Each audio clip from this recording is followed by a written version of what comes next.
Hello, hello, hello. How is everybody today?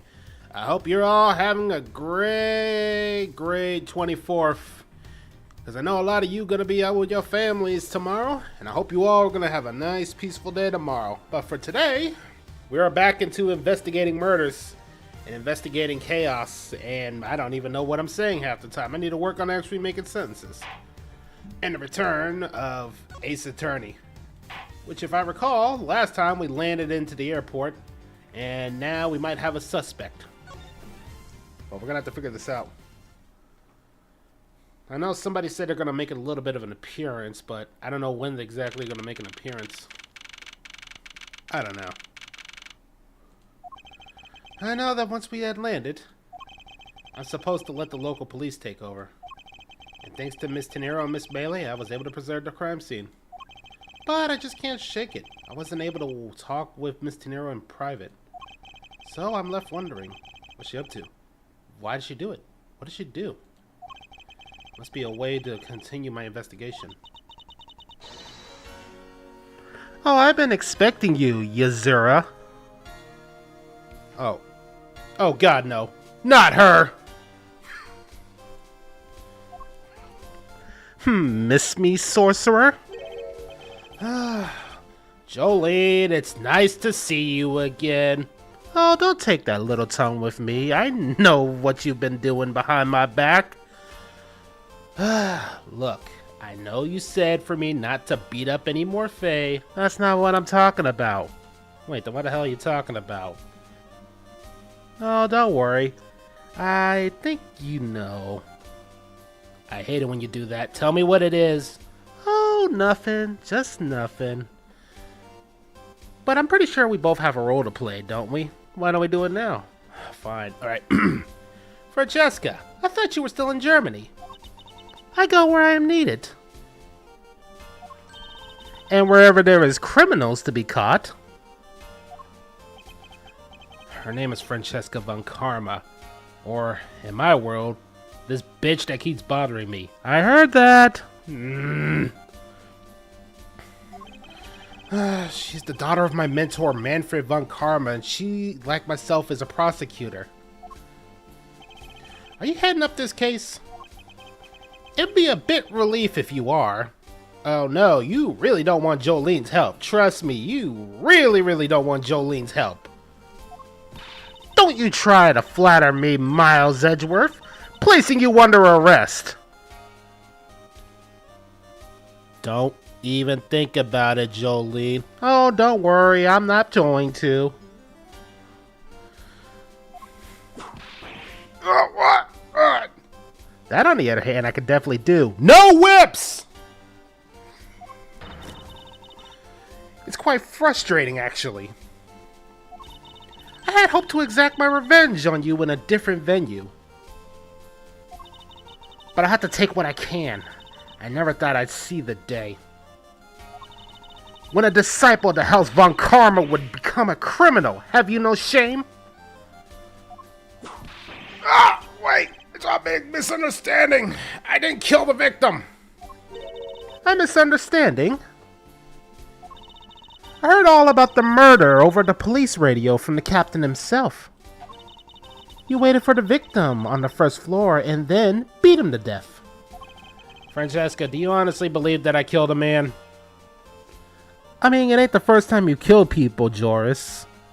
Jolene, for the last time, I don't just flat out kill people. Yeah, I know. You usually try to tell them to go away, and then they don't do shit. They try to attack you, and that's when you kill them. Doesn't change the fact you have a pretty high body count. I always have to deal with this lady. Ladies and gentlemen, Jolene Yazura, everybody. The World Empress, and basically just likes to bug me all the time. Oh, is that no way to talk to your superior? I hate this girl.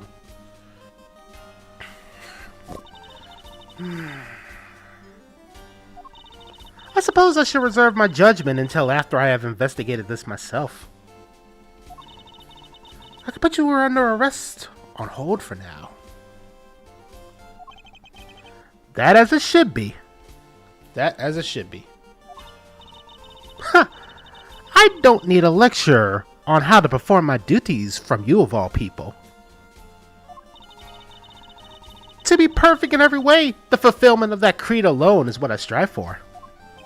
Well, I have my own creed, which is to fulfill, so why don't we solve this together? I have to get going. The crime scene awaits. Don't you dare leave town. Look, I still gotta do the performances. Again, don't you dare leave this place. Trust me, I have no intention to. Detective Gunshoe! Yes, sir! Too slow! Ow, ow, ow, ow, ow! Listen up, I'm leaving you in charge of watching this man. Don't mess up, understand? Mr. Edgeworth, I'm supposed to guard him? A simple yes or no, detective. Yes, sir. Understood, sir. Just leave it to me. Miles Edgeworth, if you interfere with my investigation, I'll arrest you on the spot. Are we clear? Now then, if you'll excuse me.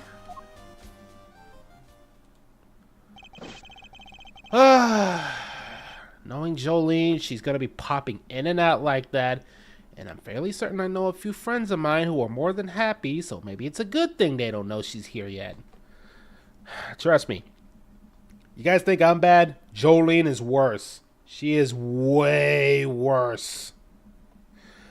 But I have to placate her desires for a while just to avoid any issues. Trust me on this. I know you all thinking the same thing, but trust me, it's not worth it. Thank you, Detective. I believe in you, sir. You can lean on me. I'll get you through this. I have to admit, I'm a bit curious as to what Francesca is up to. Maybe I should ask the good detective. Very well. In that case, I have a few questions for you.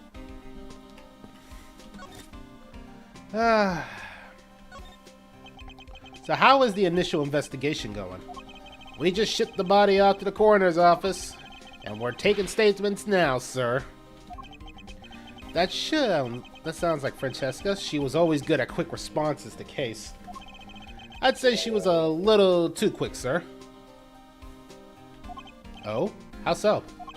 I rushed on over as soon as I got the words to affairs, sir. But somehow when I got here, Miss Von Carver was already here barking orders on everybody. It was kind of creepy, as though she knew she had a murder been going on, and had come in advance to wait your flight's arrival. That is sort of odd. She did show up rather quickly, and out of the blue. Plus, I still don't know why she's here in America. Must be some backstory to all of this. Miss Von Carmen just popped up at the office about a week ago, sir. Something about chasing down leads related to a certain incident. No details? It's kind of top secret, so she can't talk about it, even with me, sir. Knowing her, the only type of talking she likes to do is with her whip. No one suggest her the whip. I think we're safe without it, okay?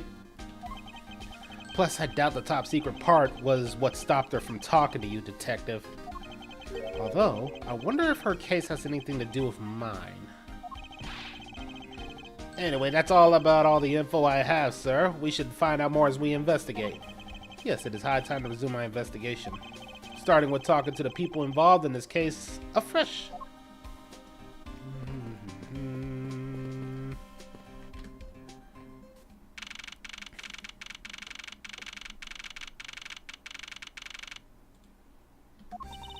So you must be the captain. Well, yes, I am. Who might you be? I am the prodigy prosecutor, Francesca von Karma, and I have a few questions for you. Oh, don't you dare, Captain. Getting friendly with another lady? I'll never forgive you if you do. What are you talking about? I only have eyes for you, dear Cammy.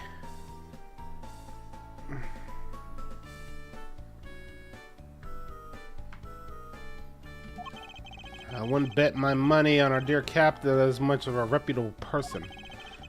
Sure you don't want to ask the captain some questions, sir? He was in the cockpit the entire time. I highly doubt he would know anything of use.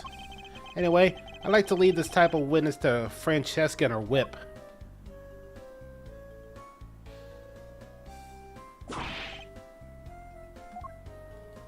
Yeah, maybe it's a good idea we should leave Jolene and Francesca with these people.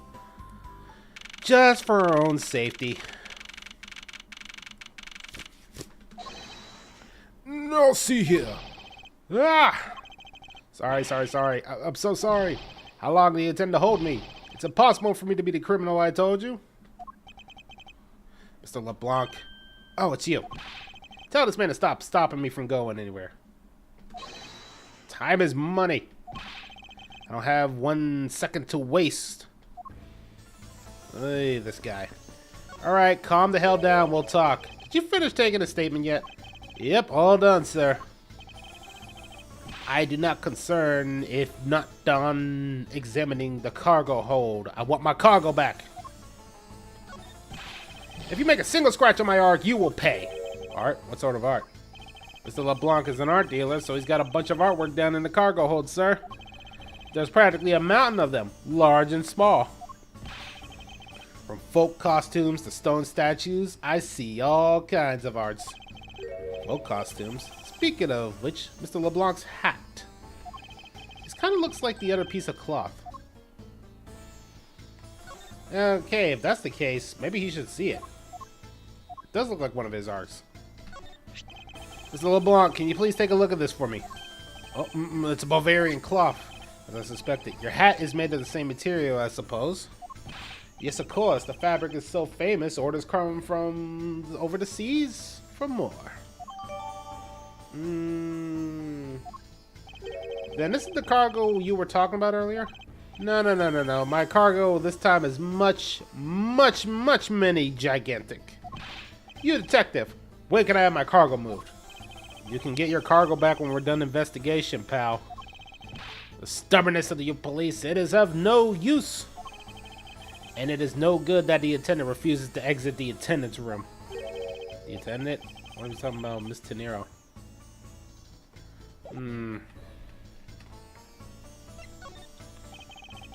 What do you mean by that attendant, Mr. LeBlanc? She was taken into the attendant's room for an interview. And then they still have not come out. They make no sign of coming out either. I was finished with my own interview much earlier, quicker than her. Why is Mr. Nero interview the only one that's taking up so much time? Miles Edgeworth, you were given free reign around the plane, were you not?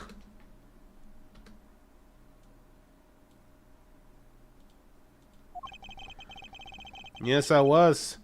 I was able to claim the cooperation of the flight attendants. Speaking of attendant, I'd like to speak with Miss Tenero. I wonder if you might grant me permission to enter the flight attendant's room.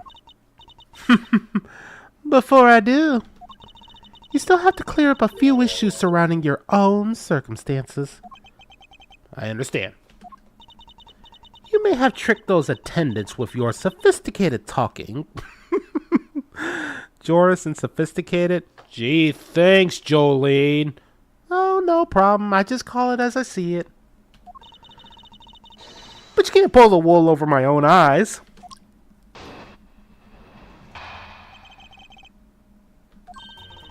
Let's not complicate things and go with the most obvious conclusion.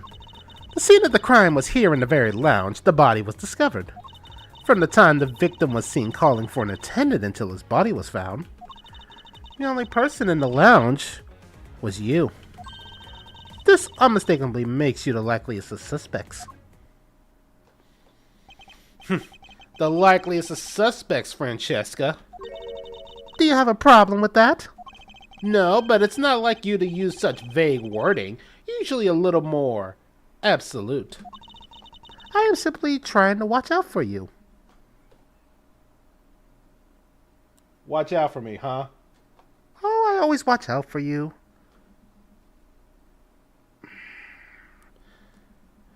Ladies and gentlemen, never trust something like this. He's right, you know, but still. Or is my kindness too hard for you to comprehend?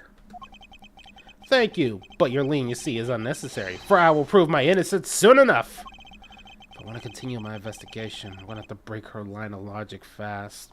Good luck with that. You can't even think your own sentence straight.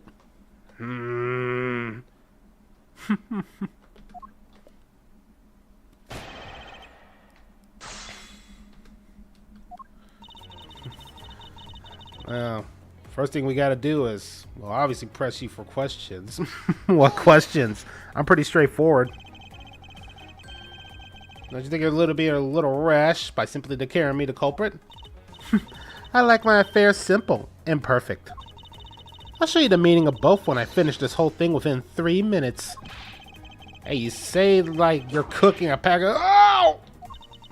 I won't allow even 3 seconds of useless testimony to be uttered in my presence. She has not changed a bit.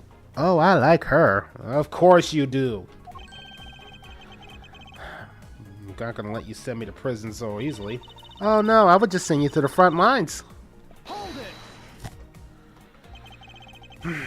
So tell me, Francesca, do you know all there is to know about the crime scene? I know all that I need to in order to arrest you. And nothing more?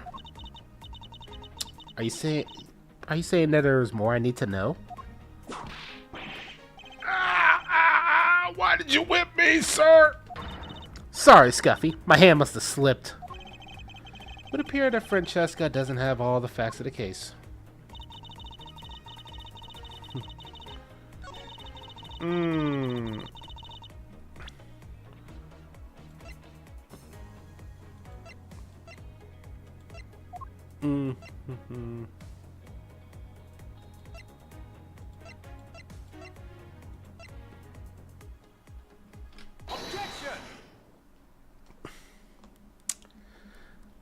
Not like you to make a rookie mistake, Jolene. I'm just reading what the game is saying. Appear you do not have all the information that you need. And what does that mean? I found a nice piece of evidence just before I was forced to stop investigation. A piece that proves that the body was moved from a different location. The killer used a suitcase to move the victim's body. Meaning that the real scene of the crime is not this lounge at all. Objection! Now, who's the one rashly jumping to conclusions? Excuse me. All you did was find this piece of cloth inside the suitcase. That doesn't prove that the body was moved. It could be that the killer simply chose that suitcase for a good place to hide the cloth. I expected you would come with that conclusion. It would seem I can't escape that easily. You should know that better. Avant Karma is perfect in every way. Ah, but you did note that the killer definitely wheeled the suitcase at some point. Objection! And as if there's proof of that. Oh, there is proof. Take that! The spilled grape juice from the elevator? Yes, and I'd like to draw your attention to this area here.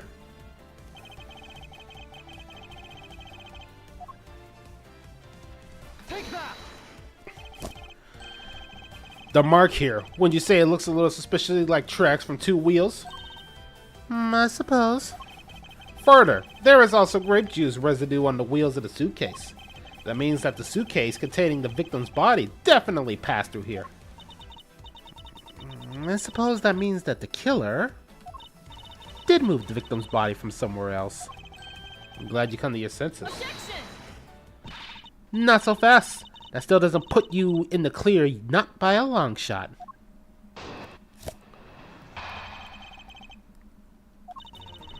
You prepared yourself and acquired that piggy bank before the plane hit turbulence. And then you waited for the victim in the lounge, where you beat him to death. And while you were in the elevator with the victim's body stuffed into the suitcase, the plane hit a patch of turbulence and out flew the body from the suitcase. With no way out, you hastily put the suitcase back where you take it from, and pretended to discover the body. Not a bad bit of logic for something you thought of on the fly. Just what are you insinuating? That I will show you exactly how flawed your logic is. How a stronger face you put on, not even you can hide your fears from me. I'll expose the flaws in her logic in one fell swoop.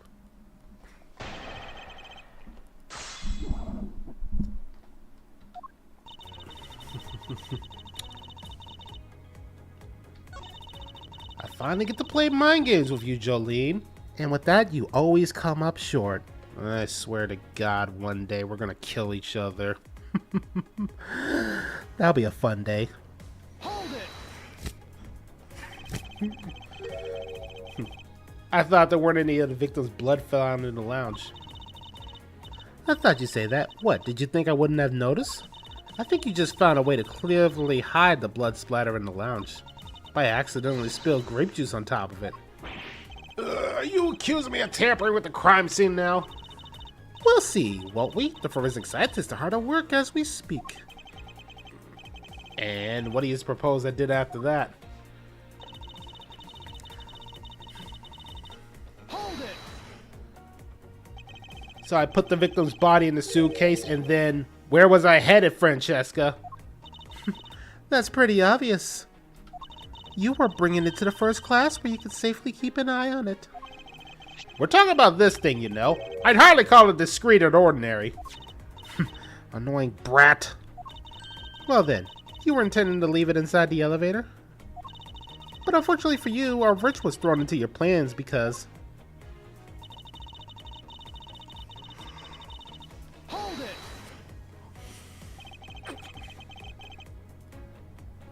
You experienced turbulence on a flight before. Of course, many times you get used to it after a while. That patch we hit was especially rough and I passed out briefly, but only for a second. It was only for a second, sir. Would have been bad if you really blanked out. Yes, indeed. Unfortunately, blanking out exactly what got me into this mess in the first place. That's enough of your idle chatter. I'm not through with you yet, Miles Edgeworth.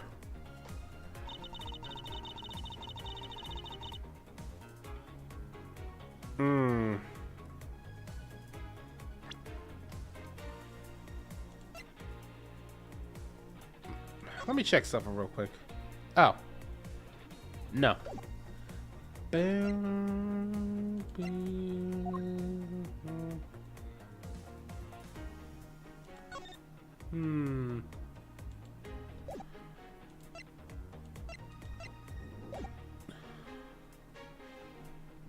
it!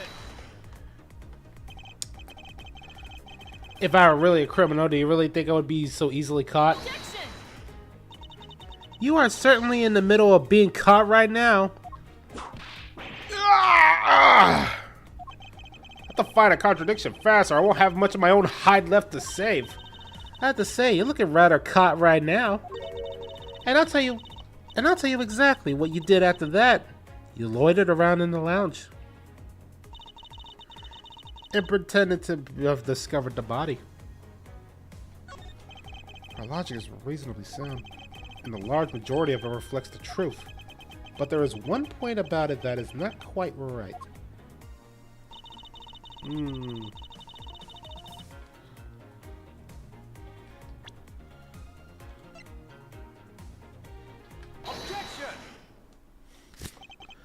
The fact that you took this piece of evidence into account in your testimony is to be commended. Your legal prowess is certainly something to be feared. Evidence and logic. Essential tools to those who stand in a courtroom must learn to master. But what if I was a fake piece of evidence thrown into the mix? A fake? The Captain Ugo piggy bank was just a fake. It is not the real murder weapon. What? The timing of when the bank was taken from the shop is important, and it was taken after the turbulence had occurred. But then what about the blood on the bank? What do you make of that? I assume it was added after the murder, when the killer fabricated the weapon. Looking at it this way, the killer basically did 3 things after the turbulence. After exiting the elevator, the killer brought the suitcase to the shop and left it there. And then the killer proceeded to pick up the bank from off the floor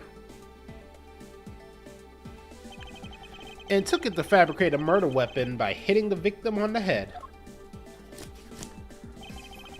Finally, the victim's wallet was planted on my personage in my pocket, to be precise. Everything was done so that I would be framed for the murder of Miss Ackerby Hicks. You there! Yes, ma'am. Other than this piggy bank, was anything else resembling a murder weapon found? We didn't find anything in the lounge or in the shop that could be used as one, ma'am. Most of the items that could have been used were broken during the turbulence. And the remaining items all tested negative for any traces of blood. I see. Well, Miles Edgeworth, it appears your stall tactics are at an end. But it's possible that it's just hidden somewhere, sir. If the criminal had wanted to hide a weapon in a safer place, I think the weapon would have been hidden in the same place as the bloody cloth. Exactly what I was thinking. Because the cloth was hidden inside the suitcase, it signals to me that the killer had not prepared a more secure place to hide the evidence. Which means that the real murder weapon is either still on the murder's personage, or it's still at the real crime scene. Objection! There is one more possibility. And that would be that the piggy bank was in fact the real weapon. But didn't we just... Let me finish. The killer took the bank out from the display case before the turbulence by opening the lock on the display case door.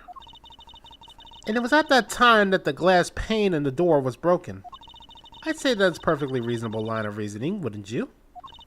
Let's see. So that means that the killer had the key to the display case. Francesca, the person you're talking about.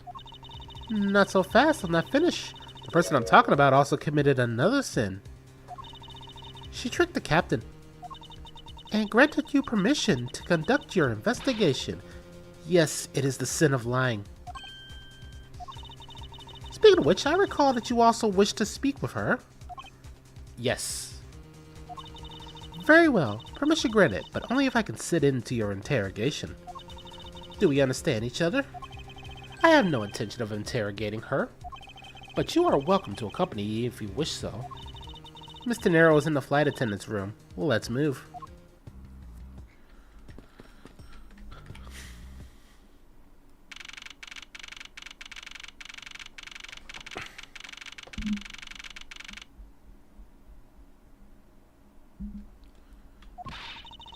So you're the one that poked around inside the plane without the captain's permission. Deviating from the flight attendant's manual is very unbecoming, you know. What were you hoping to accomplish by doing that?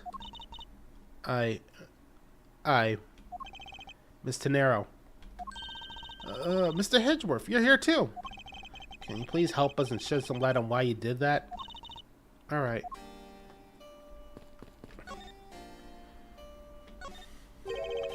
Why did you lie about receiving the captain's permission like that? Because I didn't think I would be able to get his permission. What do you mean? The captain, he only has ears for candy. I spoke with the captain a little earlier myself. He definitely seems to be rather taken with Miss Millet. Yes, and on top of that, I had mistakenly accused Mr. Edgeworth of being the killer. I wanted to make amends. In that case, please allow me to thank you for what you did. Thanks to you, I was able to clear myself of all charges. Really? You were able to prove your innocence? Oh, thank goodness. Mr. Nero, is it? There is one more thing I'd like to ask you. You were in the in-flight shop just before the turbulence, weren't you? Please answer honestly. Yes, I was. And why were you there? Well, Why is that a hesitation? Francesca seems to have struck a nerve.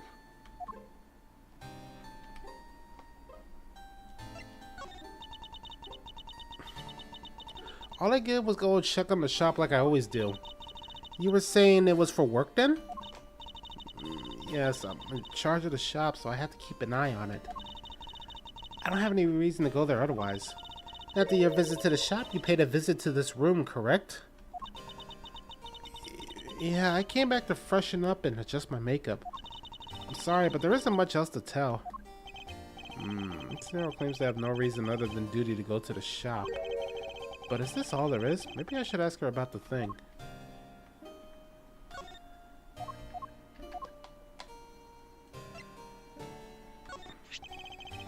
If you can please take a look at this for me, Mr. Nero. Oh, that suitcase. Yeah, about the suitcase. You were the one that designed it, correct? And I think I figured something else about it. The suitcase is the reason you went to the shop, isn't it? There's nothing you won't find out eventually, is there?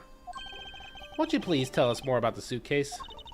Yes, I was interested in seeing how the suitcase I had designed was selling.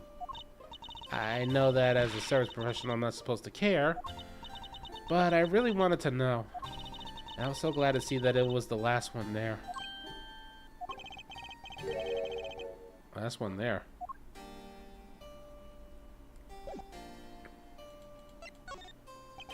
So you're saying, Mr. Nero, that the suitcase in question was the last one? Yeah, they were just so popular they're practically flying off the shelves. That's not exactly the impression I got. The one in the shop was most definitely the last one. Well, we're currently looking at the suitcase. Really? Then I guess it sold all of them. Thank you very much for your taking the last one. I didn't say anything about buying it. Didn't say you'll buy it. I'm sorry, I can't. But why? I think it's a great complexion, Mr. Edgeworth. It really suits you. I guarantee you personally as a service professional. Well, that is... how should I put this? It's, hideous. It's not like you to ever be that blunt. Oh, shut up, Jolene! What? Maybe that was a bit too direct. Oh, you think? Moving on. My issue with the suitcase isn't the design, it's the number of them remaining. Remaining? There were 2 suitcases in the in-flight shop when I investigated it. 2, but that's impossible. I'm sure there was only 1. Looks like her story has generated quite the contradiction. When I left the shop, I'm positive there was only 1 suitcase left. Something is amiss here. What could be the meaning of the inconsistency? By the way, Miss Tenero, what is one of the suitcases doing here? I thought you said there was only 1 left. That one is, it's mine. I used it for a very long time now. She used it for a very long time. I think not. Miss Tenero, I'd appreciate it if you wouldn't lie to me. Excuse me? I don't believe for even 1 second that you used it for a very long time.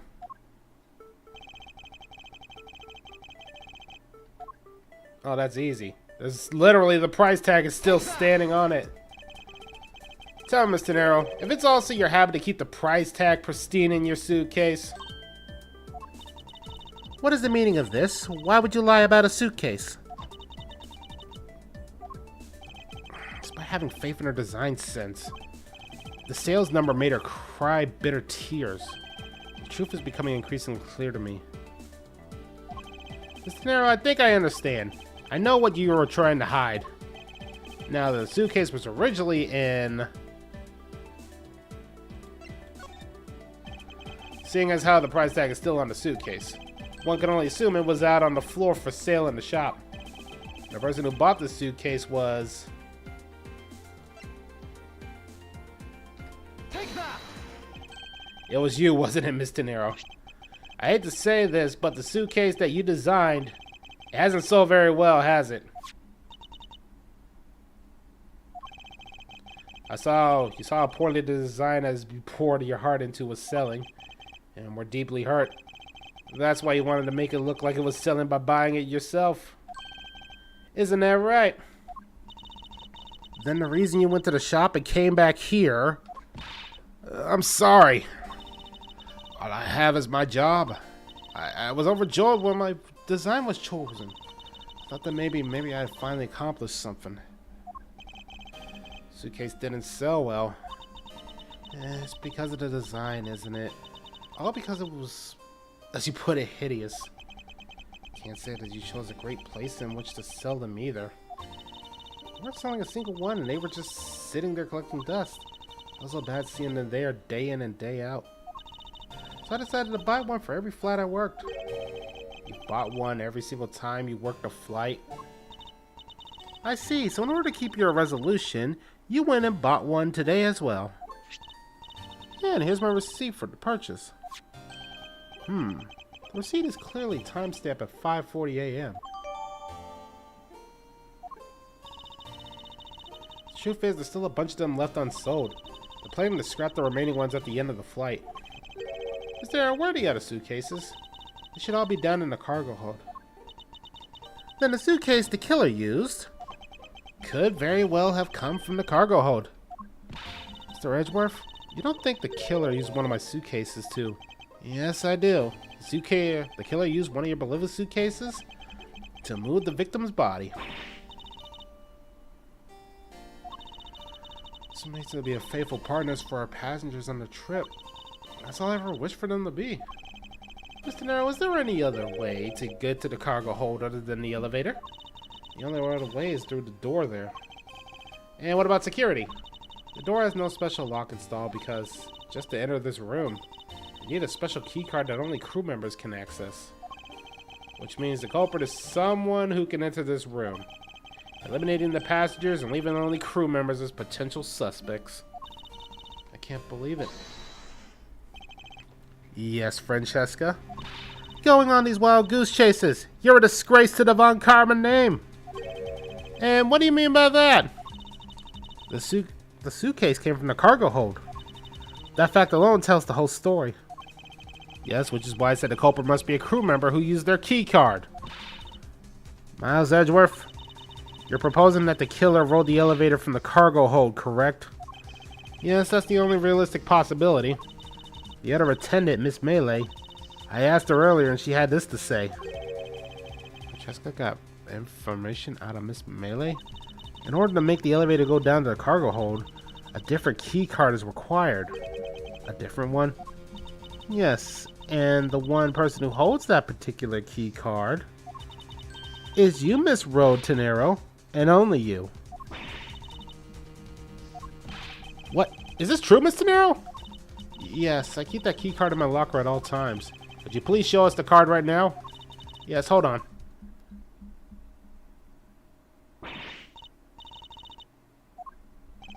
What's wrong? The key card, it's gone. Very clever. Pretending that your card was stolen when in fact you're just trying to hide it from us.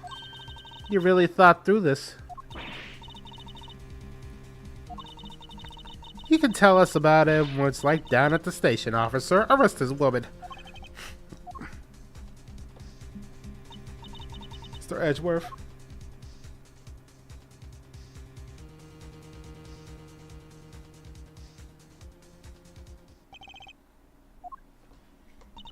What's wrong? There's disbelief written all over your face. Francesca, I know that you are the lead investigator on this case, however... Hold it! Don't even think about wasting any more of my time. You know the rules as well as I do. Evidence speaks louder than words. Even if this isn't a courtroom, that basic tenet still applies. I intend to investigate the cargo hold now. What will you do, Miles Edgeworth? I intend to do likewise.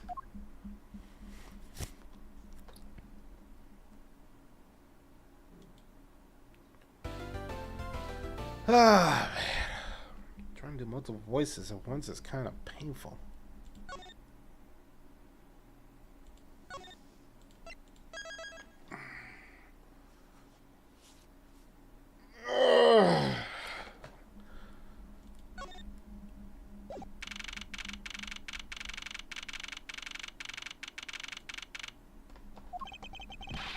Wow, this cargo hold is huge.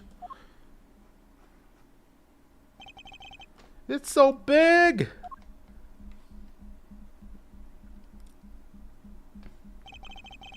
This plane is a special model. It has both a super large cargo hold and the ultra luxurious first class seating. So this is the real scene of the murder. There is certainly a high probability of that, which is why we are here, correct? Okay, let's get investigating, sir.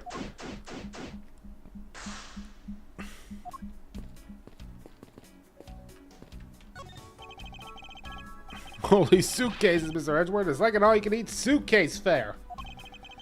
Must be the leftover ones they couldn't sell. The ones that the company is planning to dispose of after the flight is over.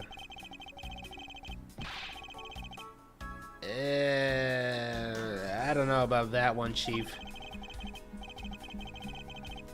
Yeah, that's a good point. Why not purchase one? I mean, he seems more than willing to. I'm sorry, what? Okay, no. There is no way you can sell any suitcase for that much. I don't even pay you $1,200. You don't pay me at all, Jolene. Exactly. But seriously, $1,200 for a suitcase? Who the hell's gonna buy that? Mr. Nero wonders why they don't sell. You need 2 jobs just to buy one. No, you need 3. Definitely looks like one is missing. Bunch of glass fragments.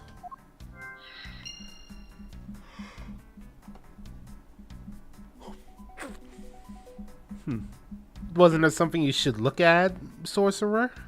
Alright, fine, but don't be smug about it, Jolene.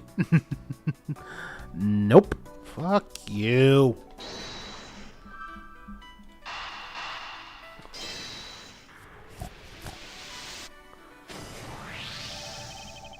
I think we can safely conclude that these fragments are from the pair of glasses. And the victim was wearing a pair of broken ones. Exactly what I was thinking. I'm sure that the shards wouldn't match up perfectly with the remnants of this glass lens. Ergo, the victim was here just as suspected. So you're saying that the real scene was here? Isn't that what I've been saying for a while now? Oh, it is? I didn't know that. Perhaps it's a bit early to draw that conclusion. However, I believe that the probability has just skyrocketed. All that's left is to find the murder weapon.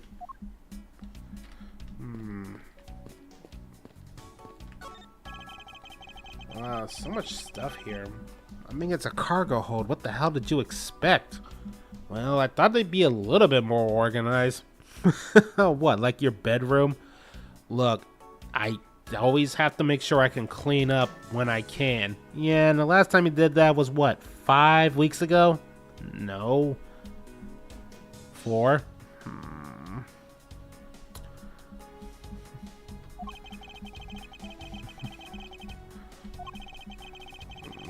He's waiting for me to ask about the rest of the story. But no matter how he pours his puppy dog eyes, I have no intention to do so.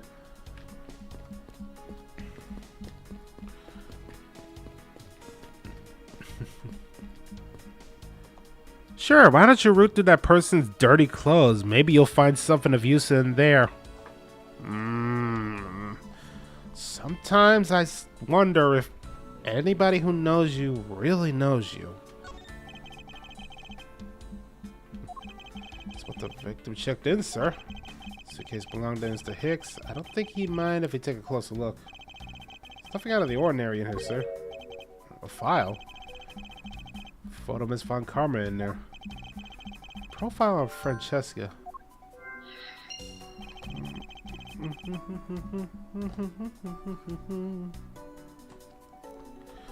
Why would he have that?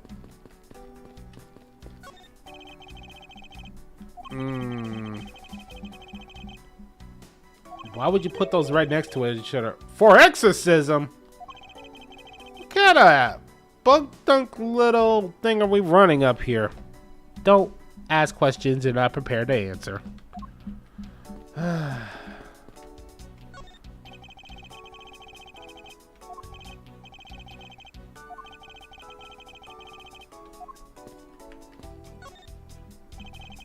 You're under the scene of the crime before Detective Gumshoe, correct? And you immediately began to direct the investigation. It seems to me that you were already here at this airport for something besides the murder. Yes, I was. I've been following a very large and involved government-level international crime. But it's much too large for one person to take alone. So it was decided that I should form a joint investigation with Interpol. Interpol is involved? Yeah, those people really suck at their job. They let me basically take over the world 10 times over at this point. Really? That's the first thing you're gonna bring up, huh?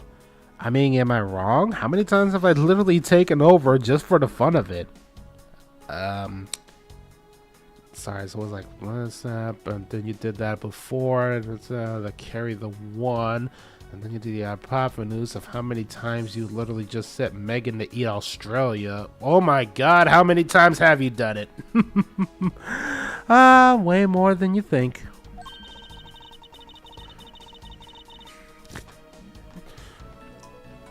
It is a top secret operation, so I really can't tell you more than I already have. So why don't you go figure it out? You're supposed to be the smart prosecutor, sorcerer. Or better yet, maybe you should call your wife over. She seems to be the one that has her head on her shoulders, if you know what I mean. I can figure this out, okay, Jolene? Oh, you mean like the fact you literally just hit the talk button instead of the logic button? Oh, shut up!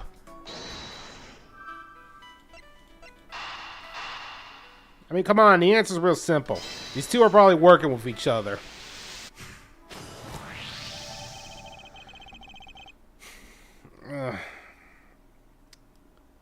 Chat, like I said, not exactly the best person to work alongside. Oh, come on.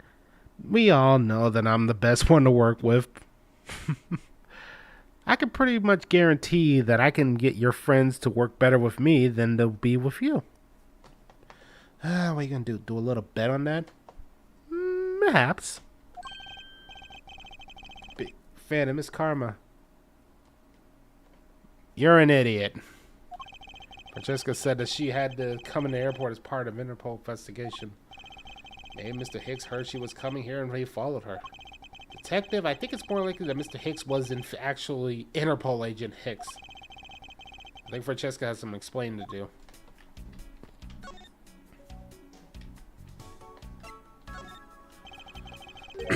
You came to this airport to rendezvous with the victim, didn't you? No, nonsense. What are you talking about? We found a profile detailing information about you and the victim's luggage. I suppose it was prepared for him so he could recognize you when he landed. Which makes him not Mr. Hicks, but rather Interpol Agent Hicks. Isn't that correct?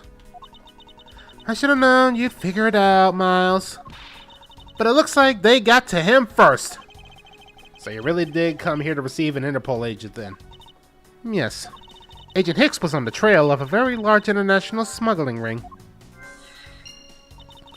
He went undercover to investigate the crime. And it was I who put him on the case.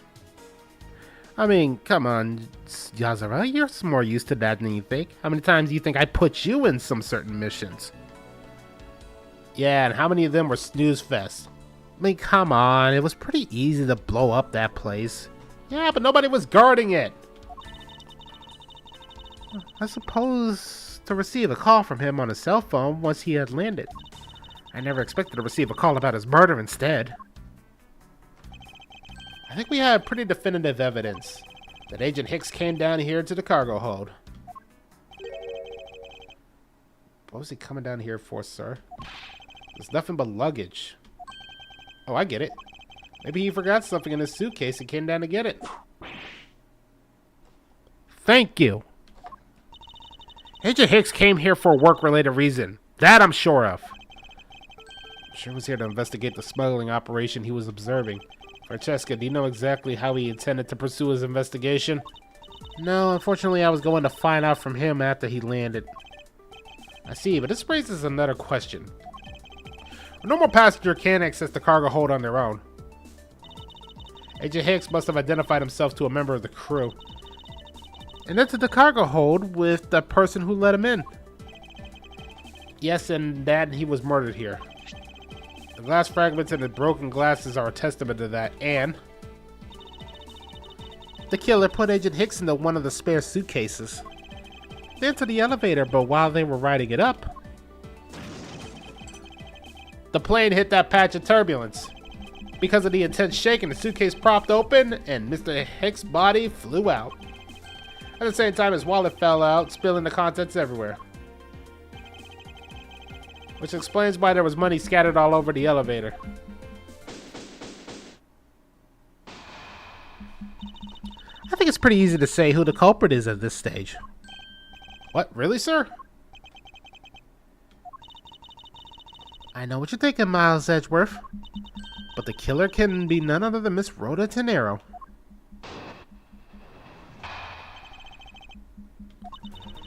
If it was a clue member, any one of them could have shown Agent Hicks to the cargo hold. But the point to keep in mind is that the keycard that allows the elevator to come down, the only person with such a high level access is Miss Rhoda Tenero. And I'd say it's a pretty decisive piece of information, wouldn't you? I know what she's trying to say, but I'm not certain it's as simple as that.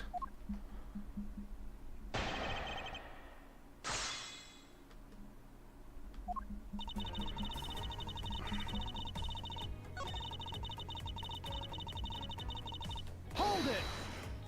Not to mention, they said that it was stolen. Oh, come on. Even you and I both know we can hide stuff if we say it's stolen. Objection! It's highly likely. Is that possibility the best you could come up with? And you call yourself a disciple of my father? Yes, well, while I don't have any evidence, I... Be quiet, and you're a disgrace. There is more evidence pointing to Miss Rhoda Tenero, you know. It's not just the key card that gives her away. Are you talking about the murder weapon, the piggy bank? Yeah, she was also the only person with a key to open that display case.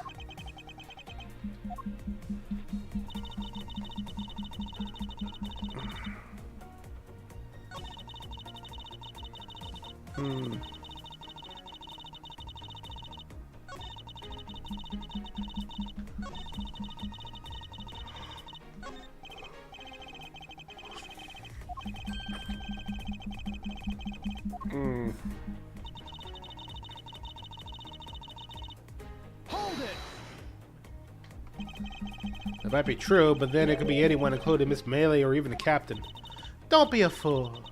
A plane without a pilot in the cockpit is like a horse without a rider, crop in hand. Much scruffy over there.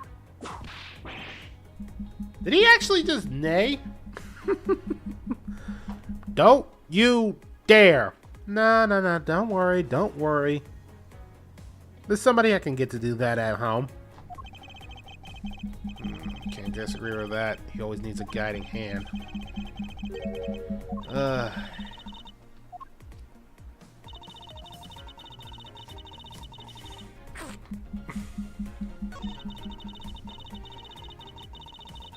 Hold it! But that is a... Objection! Stop right there, Miles Edgeworth. You don't have any proof that it's just a red herring. If you must keep on insisting that it's a fake, then what is the real murder weapon and where did it go? Speechless, I see. That's not a surprise.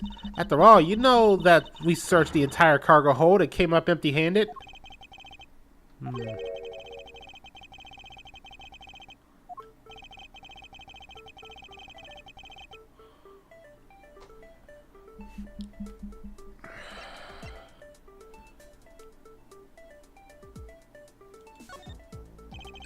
Francesca, I think we were too quickly to jump to your conclusion.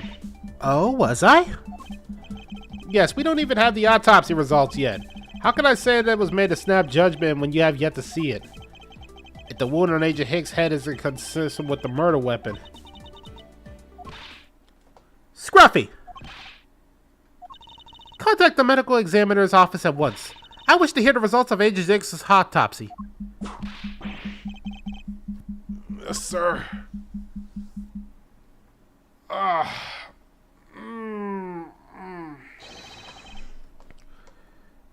We got a problem, Mr. Edgeworth.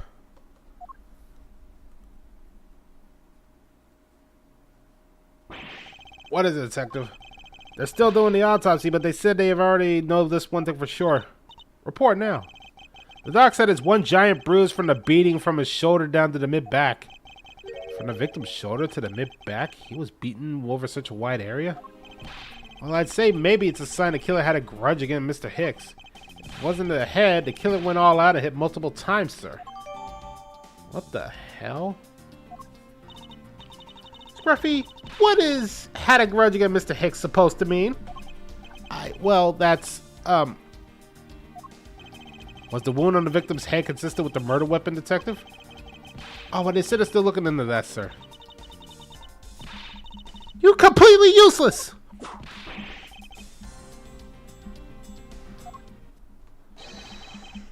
Sir, I told you can't go down to your office. You remove yourself from my way. Ah, this fucking clown. Like, seriously. I've seen more dignified jesters in some of the other places I've been to. Ugh, this clown. Still investigating. God, dude, just be patient. What is he doing? What do you expect? Jolene, you don't. Definitely seems like it, and the way they describe it is definitely might be that way.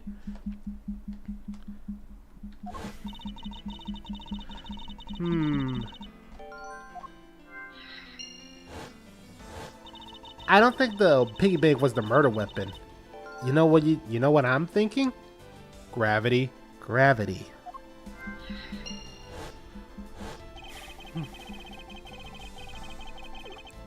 Everything seems to be consistent with gravity, so definitely seems like it.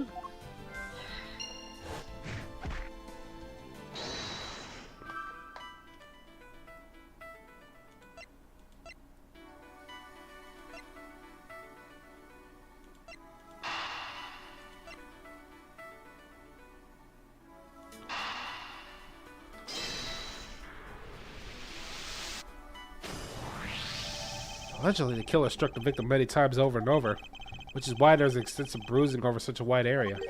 But is that really the correct conclusion to draw from the evidence? The bruise from his shoulder to the middle of his back is one continuous mark, which is more suggestive of a single blow to the back. If that's the case, then the piggy bank is much too small to have caused that. The murder weapon must be something far bigger.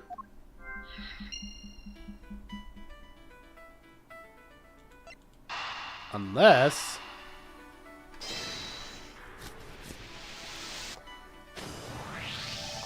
if we're looking for a rather large weapon, you'd think that it would stick out. But so far, we haven't found anything that resembles a weapon of any kind. Perhaps, just perhaps, it's something we've overlooked from the very beginning. Because normally, it's impossibly big to be taken into consideration. What was that all about? Was he trying to jump his way down here? Francesca. What? What do you want? I found it, Francesca. I found the real murder weapon. You did? He really jumped. We didn't realize it until now, but the answer has been right in front of us the whole time. He might be hurt. We gotta go check on him. And that's that pompous attitude of yours again. You should learn to drop the habit. This is coming from a prosecutor with a habit of whipping everything she comes across. Anyway, if you're really gonna prosecute her, then you'll back yourself up with evidence. You two aren't listening to me at all, aren't you? Come on then, show me the real murder weapon as you speak. I don't have any evidence to show you. Foolish reasoning for a foolish fool from a foolishly foolish fool meant to fool me. What do you mean I don't have evidence to show you? Perhaps I should have phrased that which caused Agent Hicks' death is incorporeal. Forgive me, but I do believe I have figured out what the real cause of death is. The victim fell from a great height and subsequently died as a result. In other words, the real cause of death is free falling into the ground. He fell to his death? Yes, it's the only possible possibility. The victim has extensive bruising on the back of his head and his back. And the only rational explanation for the injury is he fell to his death. But the murder happened inside the plane. I know. Are you claiming there's someplace the plane from which you could have fallen from? As I said earlier, the answer has been right in front of us the entire time. You can't mean... Yes, I do, but the victim fell from the top of the stairs of the very cargo hold. What? Then we're in trouble. We may have a second death on our hands, sir. Hey, you! Tell me you aren't dead, pal! Quiet. Why are you screaming? He's alive. And there you have it, Miles Edgeworth.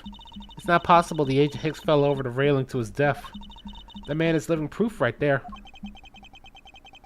I suppose it's true that it's not possible given the current circumstances.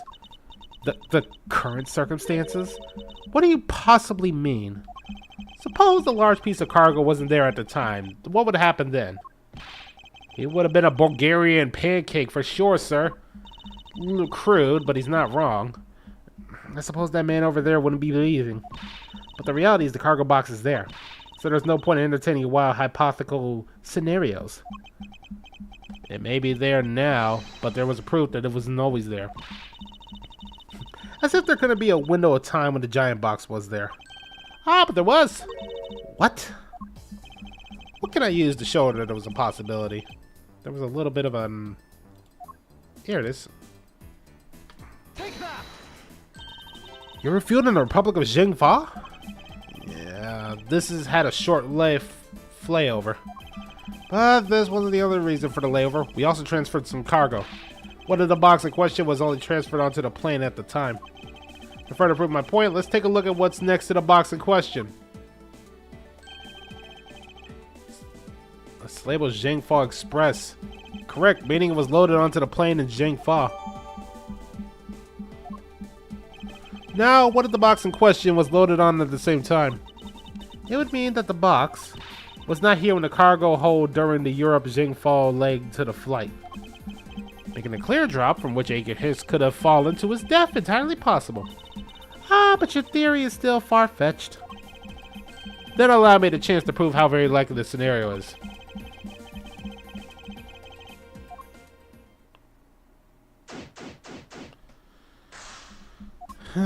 Man. Well, first thing we gotta do is get this tarp off of it. How are we gonna get it off?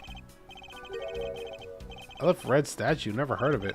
Nor I, but all I care about is if we can prove it wasn't here at the time of the crime. Ah, this asswipe.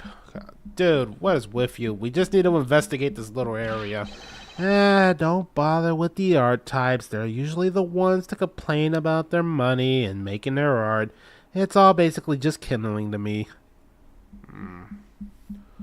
Touch myself without permission, without my permission.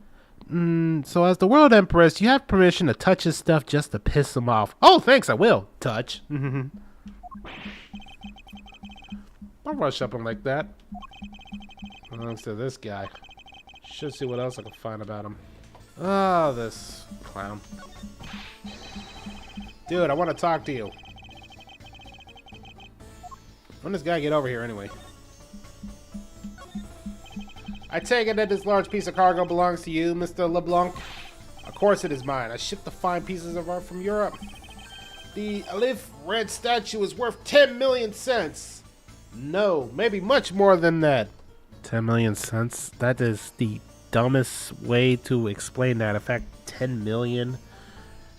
Like, 10 million cents on that? You know, what? You know how much 10 million cents would cost? A quart.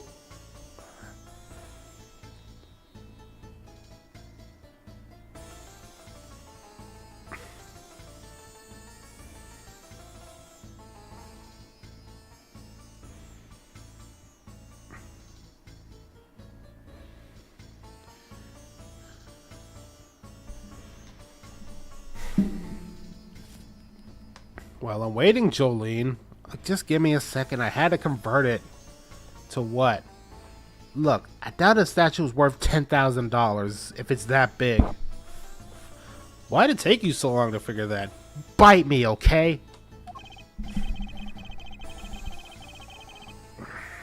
But I think the reason he did 10 million cents. I suggest you stop trying to calculate how much packets of noodles that makes, detective. Oh, that's about 100 packets of noodles depending on the brand type. I think if we go with the detective, he's gonna go with the cheap ones. Oh, that's easy. Then that will be about 10,000 packets of noodles if we don't include tax. Yeah, knowing this guy, he's probably in more debt. fine, and he's probably gonna have to buy 9,857 packets of noodles with that much.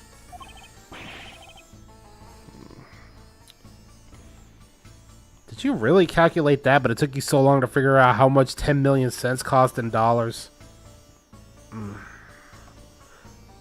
Look, get off me, okay? It's been a while just trying to run an entire empire, okay? Something you, a sorcerer, don't know. Bite me, tentacle lady. Feel like you're getting better and better at seeing right through me every year. No, you're just simple to read. I mean, you're not wrong about that one, but you could at least word it better. You're basically a book that's basically nothing but pictures. Is that better or worse? I could probably make one even better. Actually, let me say it in the way you understand, Joruis. Oh, huh. Knowing you, this is probably going to be insulting as possible. You're basically easier to read than basically any single picture book you've ever picked up.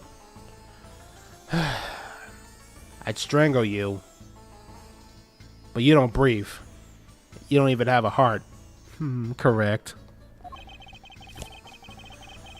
Though I grow with each revolution of the sun around, I have the distinct impression he continues to madly spin in place. Mr. Edgeworth, not 10 million cents. Is that in euros or in dollars? Does it really make a difference in our case? Oh, wow. You're not going to calculate in euros, are you? I'm going to now because you're just being petty about it.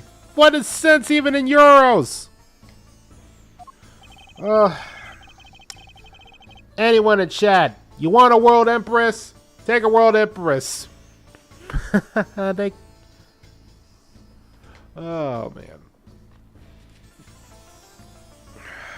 So LeBlanc, there's a chance your cargo is related to our murder case.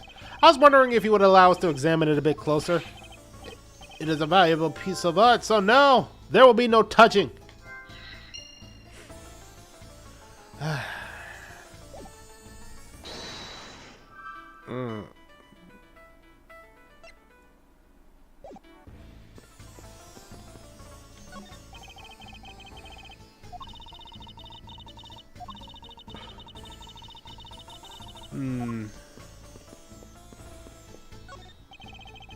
As many pieces of cargo must be very taxing for the cargo crew.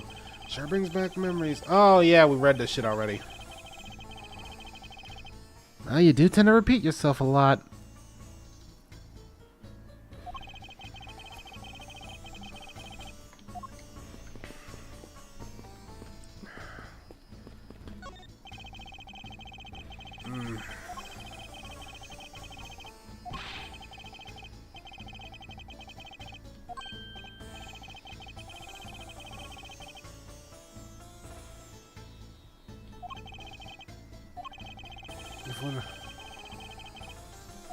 I think if I did that, everyone would lose.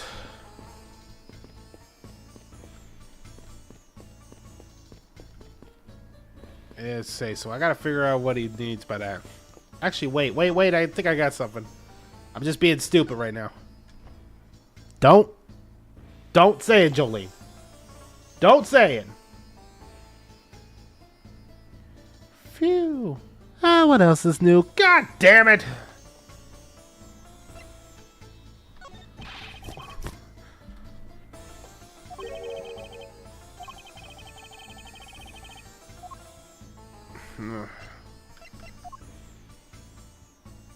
I need a... Yeah, this is where I'm at that point where I'm just being an idiot.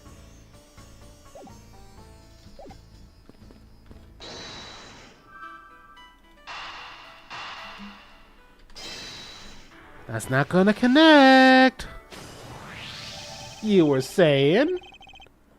I'm saying maybe you should have less fists and more brains. It's possible the fake statue was brought on board. I need to question him a bit further.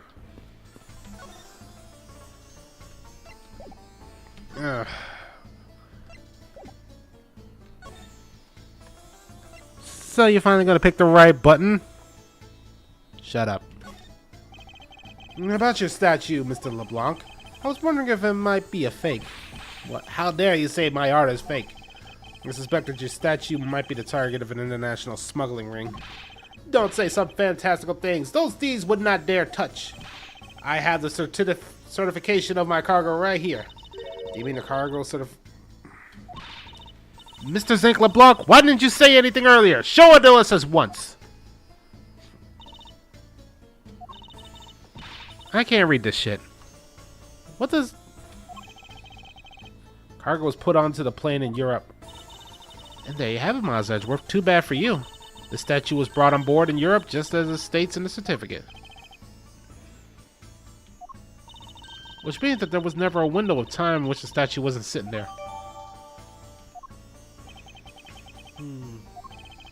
I respectfully disagree. We can't discount the theory until I see the statue for myself. I think I've seen this somewhere. Something is not right. The statue has a high amount of historical value. Yeah, something about this picture just doesn't look right to me. Yeah, like 10 million cents. I don't think this guy even understands what logic is. Closer look is warranted.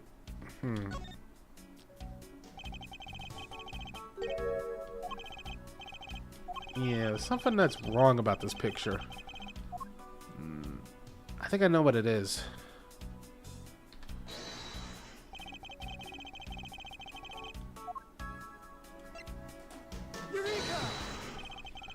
Those eyes are awfully orange, don't you think? Yeah, pretty. They remind me of sunsets when I went to grade school. I don't think you see what I'm talking about. No idea, but it's like really like the color of the sun when it's setting. Ah, the memories. I remember standing out in the field spinning with my arms out until I fell ill. I don't care about sunsets! Focus, detective! What color are those eyes in this photo? Huh? Ugh, sir, they're red. As I thought, this statue is a fake. Mr. LeBlanc? What do you want? Do you not know I'm a busy man? 2 seconds for your answer? Oh, yeah, simple. Your statue's fake, bitch! It's supposed to be your pride and joy, is it not? Trophy in the European trip. Trigger started 17 years. Better grab a chair, sir. Sounds like this is going to be a long story. Mr. LeBlanc, I regret to inform you, and you have my heartfelt sympathy, but what is it? Sympathy? For what? Your statue, it's fake. Large fellow there was very bright eyes, I wasn't talking about the two of us.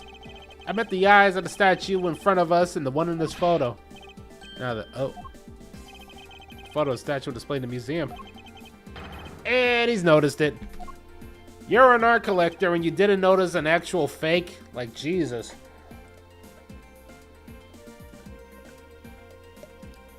You suck at your job. Statue before us is a fake.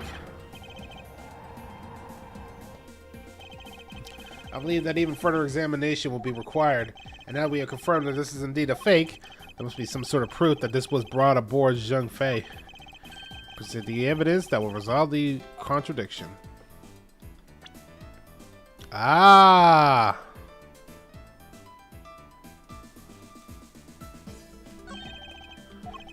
This actually looks like it's stepping all over its neighbor cloth over there.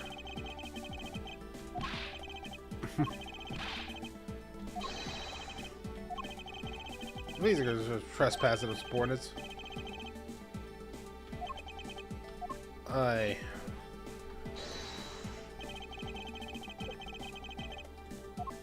Yeah, now we got our information.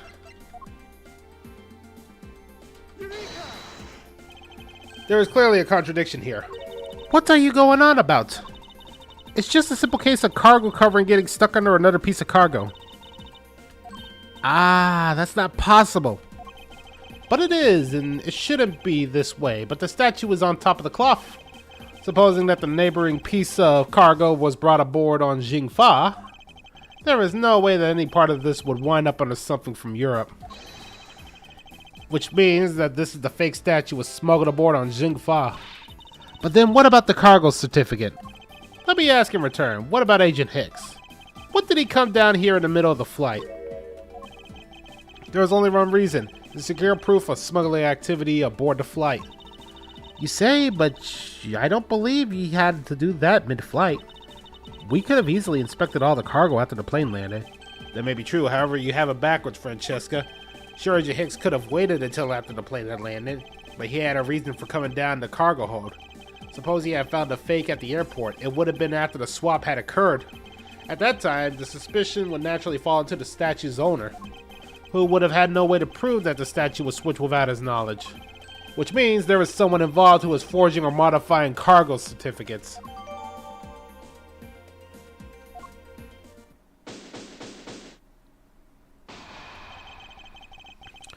I guess the victim knew the real version was gonna get nabbed. Yeah, while this photo could have been seen as nothing more than a simple souvenir, it was in fact taken to be used as a reference later. Next, Agent Hicks had to secure proof that the smuggling had taken place. He had come down here to take a picture of the cargo hold, and rather empty one at that, right before the fake statue could be loaded on board. A photo of the hold missing a valuable piece of cargo would have been proof enough. After that, all he had to do was hold the Jingfa crew and arrest the smuggler. Exactly. That only goes to prove my theory. If the statue was not in the cargo hold during the Europe and Jingfa leg of the trip, there would have been enough height from which he could have fallen. Officer! Move the statue immediately. I want a thorough examination of the floor underneath. Miss Von Karma, I'm ready to... Go on. After moving all the olive red statue out of the way, we tested the area with luminol and there was a reaction. I see, there was a reaction to the luminol, indicating that there was blood at that spot. Can we stop looking at it now, sirs? It would seem that my deductions were correct after all.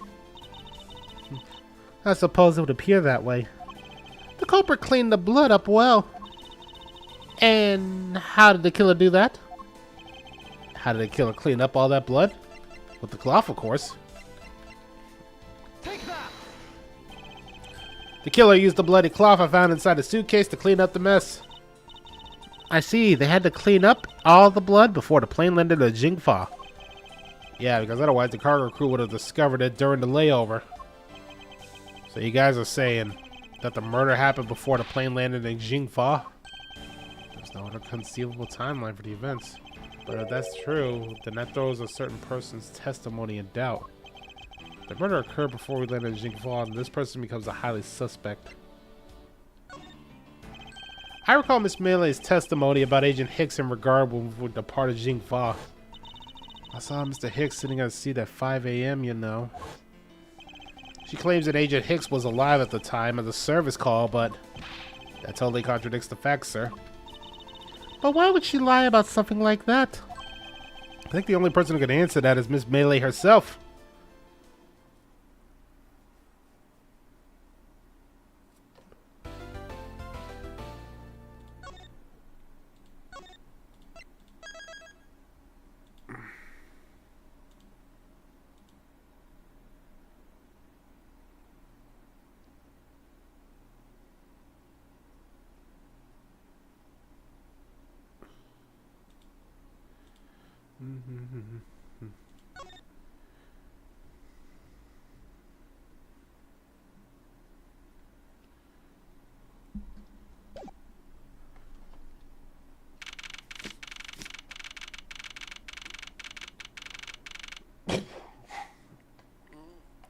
Hang on, everybody. I'll be right back.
Had to do that.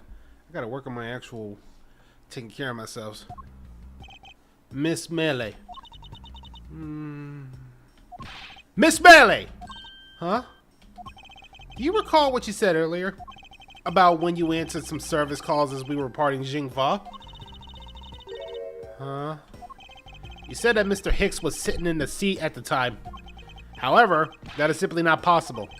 Mr. Hicks was dead long before we ever touched Jingfa. Miss Chamomile! Oh my god, I just now got the damn joke.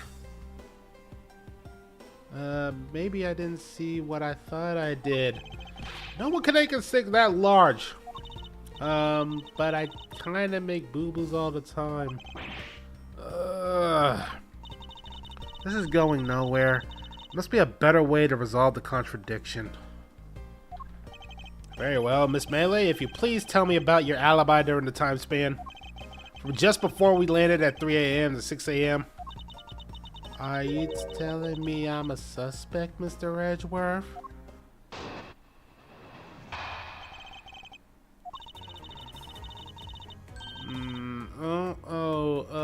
Yeah. From 3 to 4, I was, in the flight attendant's room all by my lonesome self. And from 5 to 6, I was, in the flight attendant's room all by my lonesome self. How is a man supposed to react to a testimony like that? Miss Marilyn, wake up!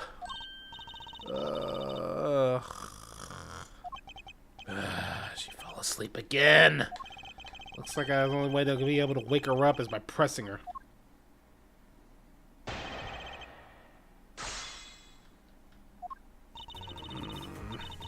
Hold it! Miss Melee, wake up! I'm awake, I'm awake. Miles Edgeworth, I demand that you do something about this flight attendant this instant. Why ask me to wake her up when you can finally put that whip to an appropriate use? From 3 to 4, I was in the flight attendant's office. If I remember correctly, food was being served in first class in the lounge, between the hours of 3 and 4. Yeah, but that kind of stuff runs by Miss Rhoda. Then what were you doing in the attendance room at that time? Eating and then having the most delicious dream. You mean you were neglecting your duties? No way, sleeping's part of our job too, you know. Hold it! Miss Bailey, how many times do I have to repeat myself? Wake up! Oh, I'm awake, I'm awake.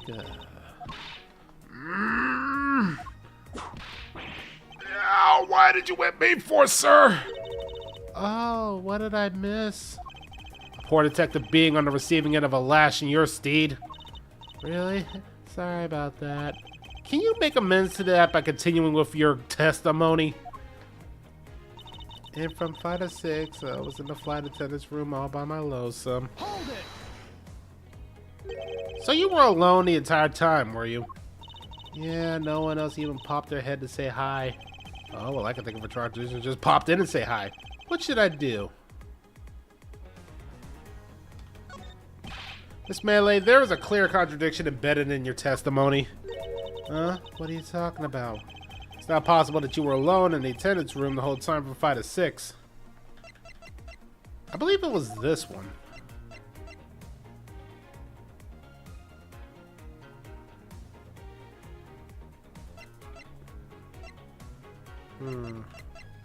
Yeah, your testimony, I believe. Take that! Now look at this eye-opening piece of evidence. Oh my god. Miss Bailey, I need you to wake up and look at this. Enough of your foolishness, now hurry up and show the real evidence. I guess that wasn't eye-opening as I thought.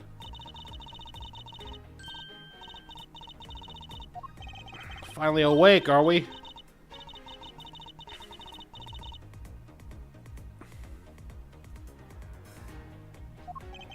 It's alright if you were sleeping, pal. Pay no mind to the scruffy detective beside you and wake up. Hurry up and wake up, Miss Bailey. Enough with the clowning around. My show and I'll resolve the contradictions as I see fit. Hold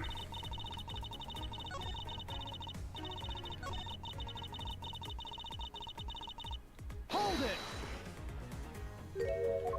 Yeah, I gotta do this again. Raise an objection and actually pick the right one this time.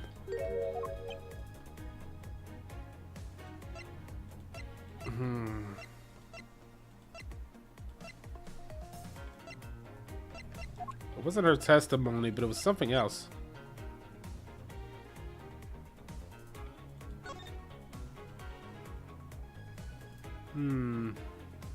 Oh yeah, that happened.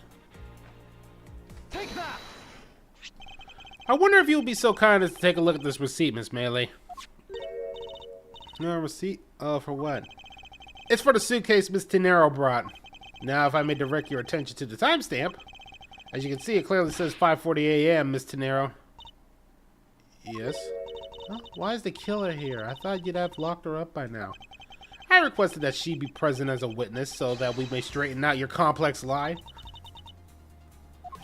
Now then, Miss Tenero, between the hours of 5 and 6, you took a trip from first class down to first floor. Yeah, I went to the shop to buy a suitcase. After which, I went straight to the attendant's room and dropped it off. And did you see Miss Melee there at the time? No. Miss Melee, where were you really between the hours of 5 and 6? Apparently sleeping. Miss Chamomile! The bathroom? I'll be the one asking the questions here. Yeah, maybe that's it. I probably just missed her. Nature calls, you know. Do you take me for an idiot? That's way too convenient. But that's the truth, cross my heart. I don't have enough conclusive proof to counter-argue that. You don't believe me, do you? But please, won't you give me a chance and hear me out? Look, I know you're suspecting me because I'm one of the crew. But you think that maybe you should also suspect Miss Rhodes, too? She was the one in charge of the elevator key card of the shop, you know. Ugh.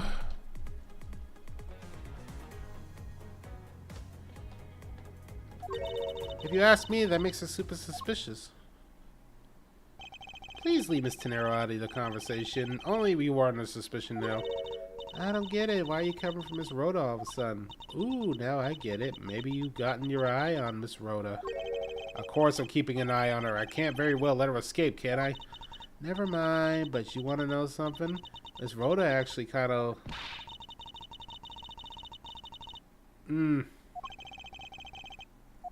Now's not the time for that sort of talk.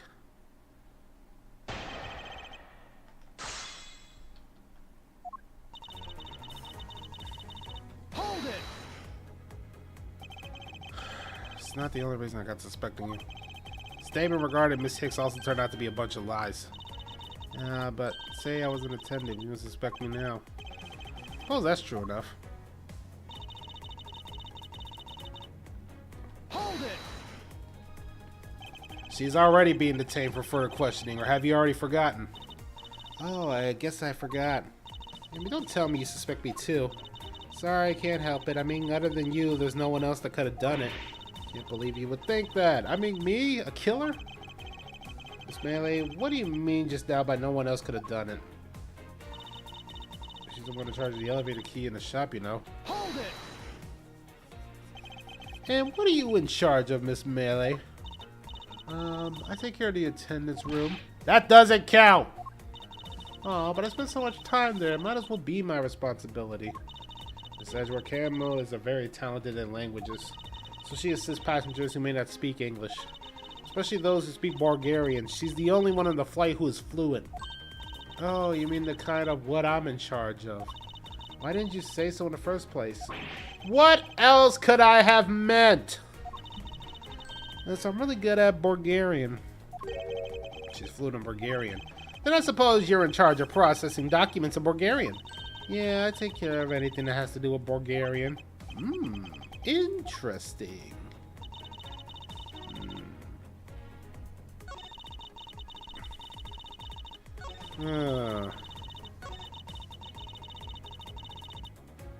Now we got something.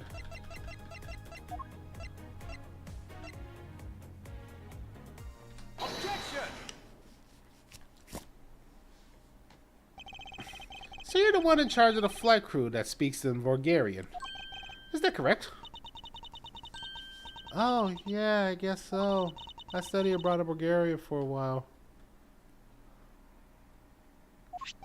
If that is the case, then the signature on the document belongs to you. This is a falsified piece of documentation with only one purpose: to lead anyone who read about it. This LeBlanc statue was loaded.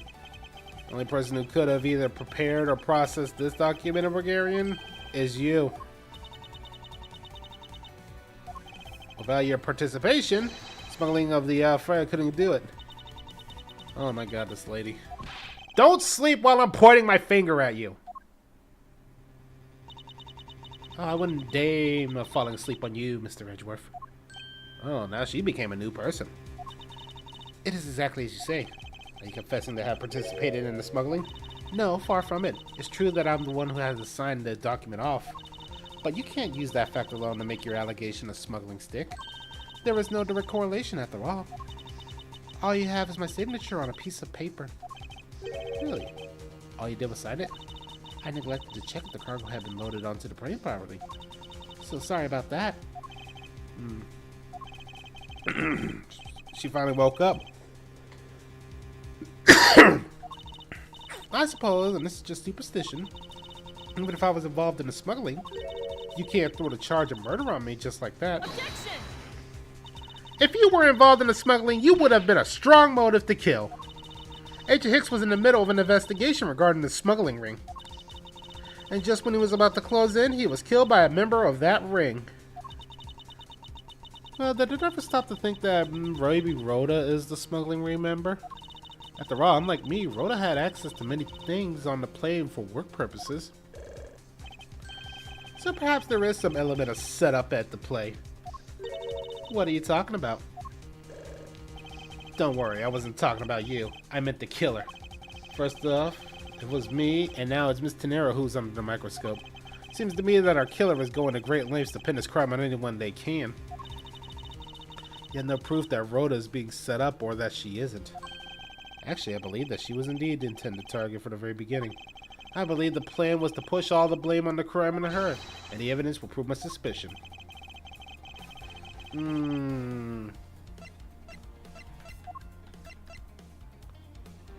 Take that! The killer could have hidden the body anywhere, and yet they chose this suitcase. Why is that? Perhaps it was to move the body up from the lower deck to the first. However, why go through the trouble to do so? The only way all these actions make sense is if the killer had wanted to frame Ms. Tenero for the murder.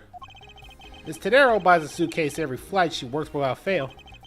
But should her suitcase be switched with the one containing the victim's body, that would put her in a very tight spot. Unfortunately for the killer, the turbulence put an end to that plan. There wasn't enough time to put the body back in the suitcase, ergo, they made do with whoever was at hand. They tried to frame me as I lay unconscious on the floor. The killer then went to hide the suitcase in the in-flight shop and brought the piggy bank in the elevator to fabricate a false weapon. A lot of work for a fruitless endeavor, wouldn't you agree? Sounds like the killer had a tough time too, huh?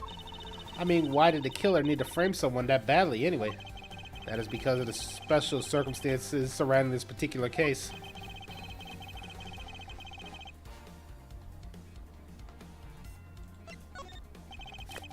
The killer was at a loss of what to do with Agent Hicks' body, but as it just so happens, there was a bunch of empty suitcases nearby. Being a skinny man, the killer thought to put this body in a suitcase and hand it off. The whole plan to frame someone was an elaborate coincidence. No, that's not what I said. You wrongly deduced my meaning. The one with the wrong deduction is you. Think before you speak again. Ugh. I'm gonna go get a whip. Don't get a whip, Jolene. Nah, I'm gonna go get one. Don't you dare.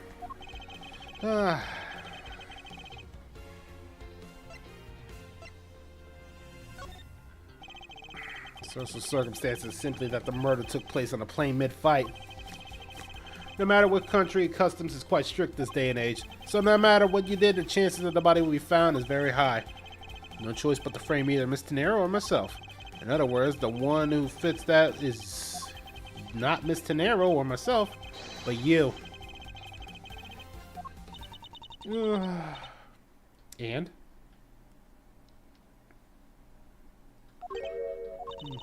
Are you done already? I was about to fall asleep again. Anyway, let's be honest here. You don't have anything on me other than a whole lot of circumstantial evidence. I can see the outline of how the murder occurred, but I have no definitive evidence. And isn't there a piece of evidence that's still unaccounted for? Something that still quite doesn't fit into the big picture? The phone. Take that! I don't have any actual evidence. I thought not. But that's because it went missing and still is. Missing? What are you talking about? In a complex puzzle that is the case, there was one piece we kept getting stuck on. And that is the victim's cell phone. Francesca, you were waiting at the airport for a phone call from Agent Hicks' cell phone. Or at least that's what you told me. That's right. But Agent Hicks' cell phone could not be found at the crime scene. You mean the killer took the phone with them? Precisely. I suspected if we were able to find the phone, it could lead us to the killer. Come on, get serious. If the victim fell to his death from that height, wouldn't the phone break as well? We won't know until we try a little experiment, shall we? Francesca, I'd like you to ask your assistants. You know the victim's phone number, do you not? Of course I do.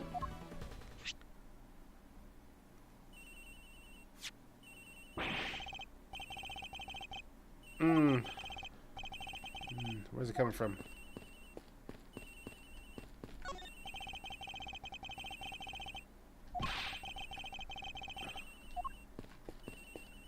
Alright, so it's upstairs.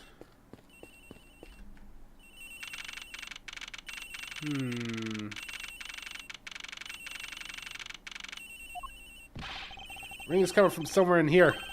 There's no still unturned.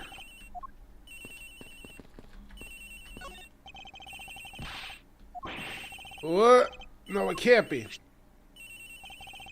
Gotta be the victim's cell phone. Whose locket is this, sir? It's Miss Tenero's.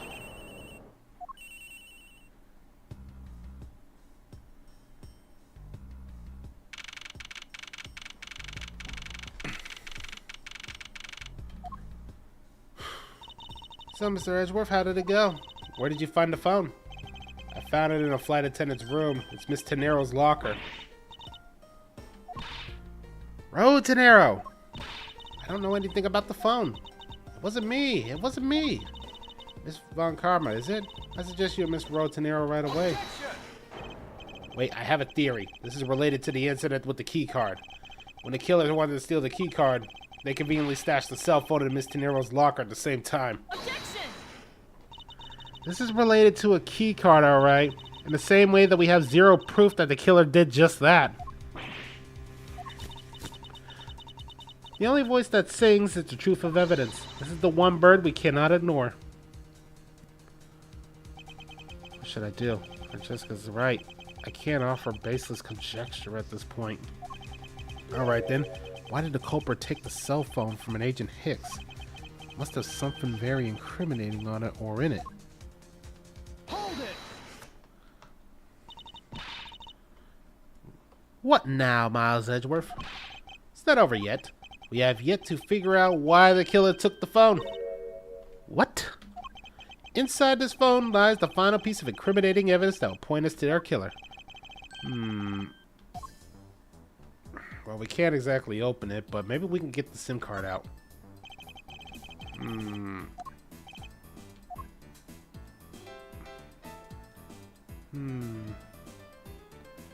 Yeah, everything's cracked. The LCD is broken. Without a screen, we can't even place a call on this.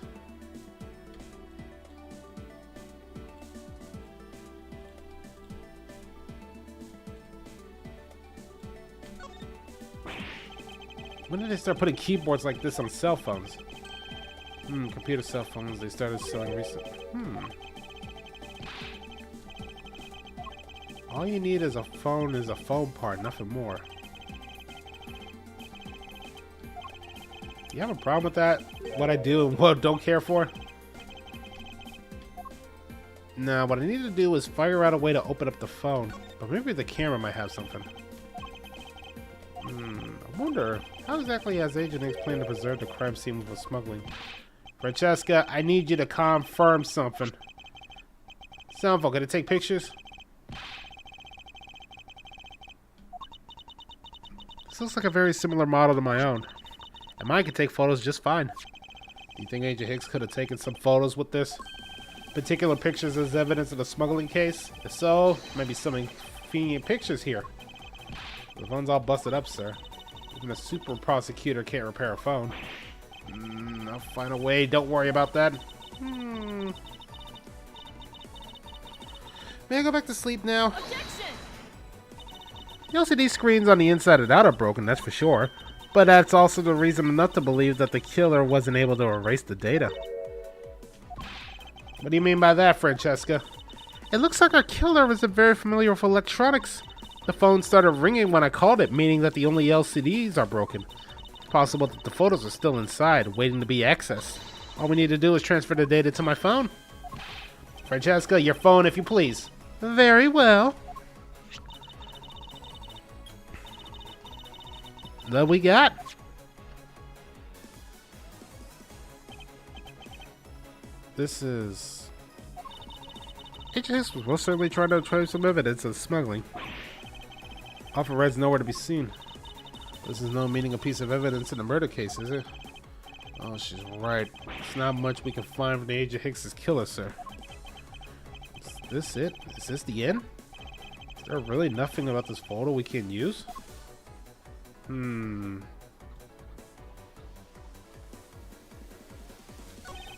Lots of bed sheets. They're still in the cargo hold. There's nothing unusual about them. Yes, I'm mine. What about these boxes? What's all this? Oh, they are cargo shipped from Benaria to Xingfa. So the reason they aren't here now is that they were dropped off in Xingfa. Mr. LeBlanc, can you tell me the contents of the boxes? Unfortunately, there was no English written on them anywhere. One cluster of boxes is written in Bulgarian. It says it's cloth in English. Cloth? Is this where the killer... What is where the scary place? Miss Melee? Yes. It appears the Agent Hicks was no ordinary investigator. He left us with a piece of evidence, after all. A striking piece that will point out who the killer is.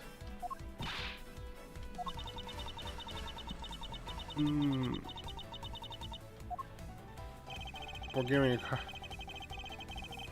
Ah. Cloth. Take that! And what is it supposed to prove? The killer used this piece of cloth to wipe the blood they had spilt. But there was one thing that bothered me the whole time. Where did it come from? And now I have finally found my answer in this very photo. The cargo that was unloaded in Jim Fall was cloth written on it. Bulgarian, that is. And this is where the killer grabbed a piece from to clean up the blood with. That's right. The killer was someone who could read and understand Bulgarian. And the only crew member that fits that description is you, Miss Cammy. That's pretty flimsy. The killer probably searched through all the boxes looking for something to use. When you're frantic, you don't care what the box is, English or Bulgarian. Sorry, but I cannot agree with your assessment on the killer's indiscriminate nature. There was no need for the killer to tear through boxes at random. And if the killer supposedly could not comprehend Bulgarian, well then, he would have used the bed sheets. That would have made more sense. There's bed sheets in English right there. Precisely, and bed sheets would be perfect for cleaning up blood, wouldn't you say? So what are you trying to say? That if the criminal, this box of bed sheets would have been what I would have spotted first. However, the killer chose to use a Bulgarian cloth. Do you have any explanation for that? Killer didn't want anyone to know that the real crime scene was the cargo hold, so they were afraid to leave signs that the box with sheets had been opened. However, the Bulgarian cloth, well, that's a horse of a different color, because the killer knew it was going to be unloaded in the public of Xingfa. That's right. That's why the Bulgarian cloth was used. And the only Bulgarian reader on board who could have done a calculated decision is you, Chamomile, and you alone. It'd be very easy for us to confirm if any of the boxes were resealed. All we have to do is contact Xingfa authorities in time. We may have even other evidence to incriminate the killers within those boxes. So what do you say, Miss Mill? Why not confess to your crime here and now? Or would you rather wait and see what I found under the investigation of Xingfa?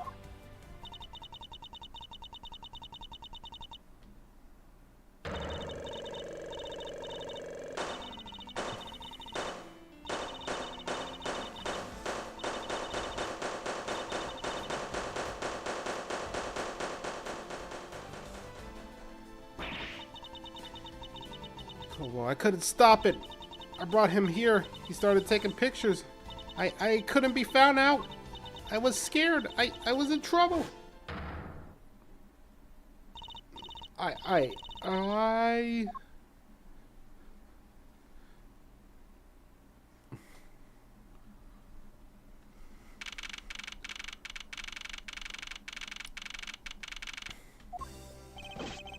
Finish making all the arrangements to take the suspect in, sir. Very good, detective. What about the smuggling route? Did she say anything about that? Taking her down to the precinct now. Hopefully we can get more out of her there. Whenever we even approached the subject, she started foaming in the mouth. It was scary, sir. She probably wasn't prepared to commit a murder all of a sudden. One thing is for sure, the ring behind the whole mess is serious business. Looks like there's a lot more to this case than meets the eye. Mr. Edgeworth? I just wanted to say how much I appreciate everything you did. Thank you very much. It was nothing. In fact, I should be the one thanking you for cooperation. But truly, if it wasn't for you, I might not be here right now. Instead, I can continue to serve other passengers as a flight attendant. I hope that, well, please accept this as a token of my appreciation. That's... I see. You don't have to take it if you don't want it. No. I mean, I would never turn down a lady's generous offer. Oh, thank you. I'm sure it would serve you very well. Don't say it, Jolene. Nah, I think I had my fill for today. I don't think you need me here much longer.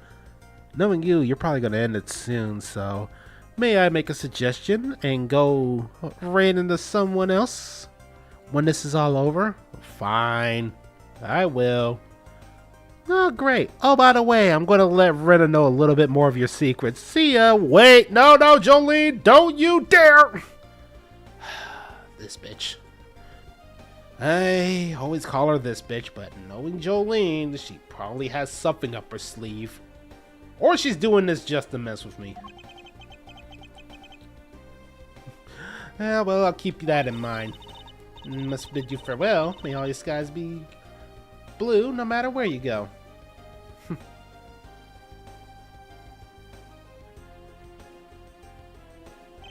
can't believe we found up investigating the whole day, sir, but boy, was it fun. Speak for yourself. My day was filled with earthquakes, elevators, and false charges. By the way, where's Francesca? Oh, she's filling out some customs paperwork for her departure. Departure? Yeah, Miss Von Karma's always really busy, sir. She's been flying from country to country to chase down some leads regarding her case.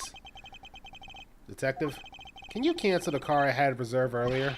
You got it, sir. Oh, crap. Jolene's gone. I gotta do this myself. Alright, let me try and get Jolene's voice right. Francesca? I thought I told you when we first landed I had no time for idle chit-chat. I have no intention of wasting your time. However, it's been a while since we last met. I also have no time for such familiar reminiscences. Just who do you think I am? You're Francesca Von Karma, a very proud prosecutor deserving of much respect. And only until a little while ago, I was but a wretched mutt who always lose to you.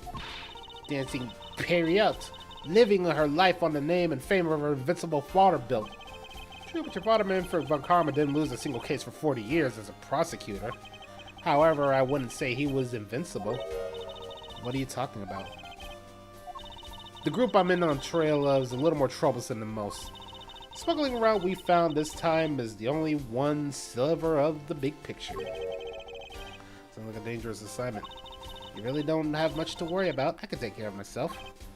Yeah, I suppose you can. Plus, there is another agent on this case with me. Oh, another agent? He's a star among Interpol agents and has the highest successful arrest rate. Who knows? You may even run into him one day. I was simply caught up in this one case. I hardly see why I would cross paths. I suppose, but I doubt he would say the same. I'm not following you. You'll understand soon enough. The flight was only just begun, Miles Edgeworth. I'll be back in the country soon enough. And when I am, you can be sure I'll pay you back in full.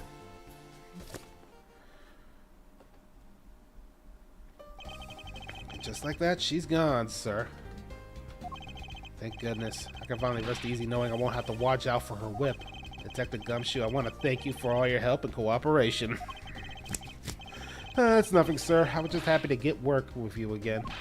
I think I'm going to celebrate by adding a little extra salt to my instant noodles.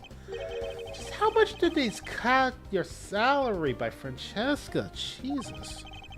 Detective, I was wondering if you might give me a ride down to the prosecutor office. Sure thing. I'll even fly down the road in a patrol car if you want. Don't make me remind you, Detective. Safety first. Thus I saw the first case upon my arrival home. Francesca von Karma, the smuggling route she was after. The leaders of that ring had already put their trump card in play.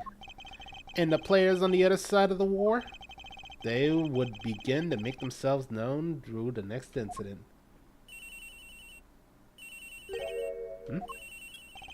Edgeworth speaking. Oh, finally.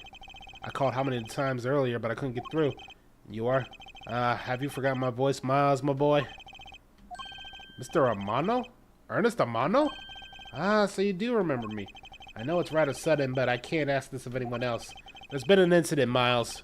My son, he's been kidnapped. And with that, we're going to end today on that note. To be continued next time. Now, I gotta listen to Jolene's advice, and she wants me to raid into somebody when we are done. Somebody I haven't done in a while, she said. I think I know somebody. Looks like they're playing Indiana Jones. So thank you on both sides of Twitch and YouTube for joining me, and I will see you all next time. We are going to be raiding a deer. I know that sounds weird, but we're going to be raiding a deer. And I will see you all next time. Bye.